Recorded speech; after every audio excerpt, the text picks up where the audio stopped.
Hello everyone. ఇప్పుడు మనం self ఇంట్రడక్షన్లో next part గురించి తెలుసుకుందాం. నెక్స్ట్ పార్ట్ వచ్చేసి ఎడ్యుకేషన్ గురించి. మనకు అందరూ 10th ఇంటర్ మెన్షన్ చేయమని చెప్తారు, కానీ టు బీ హానెస్ట్ నాకు తెలిసినంత వరకు నేను ఎలా చెప్పాను అంటే only recent degree, like I have completed my degree recently. Like I just only told them I recently completed my graduation from so and so university and I secured so and so marks. Like ఇలా మనం చెప్పాలంతే, కానీ 10th inter మనం mention చేయాల్సిన అవసరం లేదు. Because they don't need any our marks or anything, just need our talent and how long we can perform to their company అని కదా.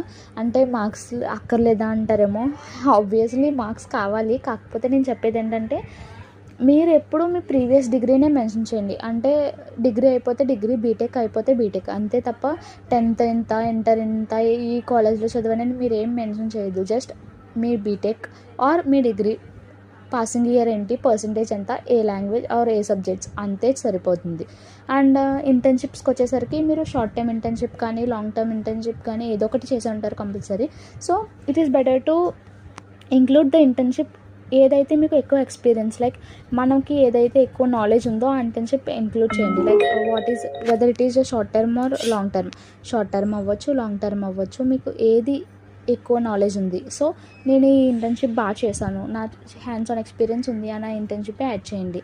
And dates కూడా పర్ఫెక్ట్గా ఉండాలి. అంటే ఐ మీన్ ఏ టైం నుంచి ఏ టైం వరకు నువ్వు ఇంటర్న్షిప్ చేసావు, ఏ లాంగ్వేజెస్లో చేసావు, నువ్వు ఎవరు హెల్ప్ చేశారు. అండ్ ఇంకొక నోట్ చేసుకునే పాయింట్ ఏంటంటే ఇంటర్న్షిప్లో నువ్వేనా ప్రాబ్లమ్స్ ఫేస్ చేసావా అని అడుగుతారు. లైక్ నీకు ఏదైనా ప్రాజెక్ట్ చేసావా అని అడుగుతారు. ప్రాజెక్ట్కి వచ్చేసరికి మీరు షార్ట్ టర్మ్ ఇంటర్న్షిప్లో ఆబ్వియస్లీ ప్రాజెక్ట్ చేస్తారు, లాంగ్ టర్మ్లో కూడా ప్రాజెక్ట్ చేస్తారు కాదనను. బట్ మీరు చేసిన ప్రాజెక్ట్ని ఒకసారి రివైజ్ చేసుకోండి. ఎందుకంటే మీరు ఖచ్చితంగా మేజర్ క్వశ్చన్స్ వచ్చేసి మీరు ఇంటర్న్షిప్ చేశారు అంటేనే ఫస్ట్ అడిగే క్వశ్చన్ మీ ప్రాజెక్ట్ ఏంటి అని. ఈ క్వశ్చన్ లేకుండా ఏ ఇంటర్వ్యూ జరగదు. నేనైతే ఇది డ్యామ్ షో చెప్తాను. ఎందుకంటే మీరు ఏ ప్రాజెక్ట్ చేశారు, ఎందుకంటే మనం ఏం చేసినా ఇంటర్న్షిప్ నాలెడ్జ్ అంతా ప్రాజెక్ట్ మీద ఉంటుంది. సో ఆ ప్రాజెక్ట్ మీద A to Z మొత్తం అన్నీ తెలుసుకోండి. మీకు ఏమైనా డౌట్స్ ఉంటే డౌట్స్ అన్ని క్లారిఫై చేసుకోండి.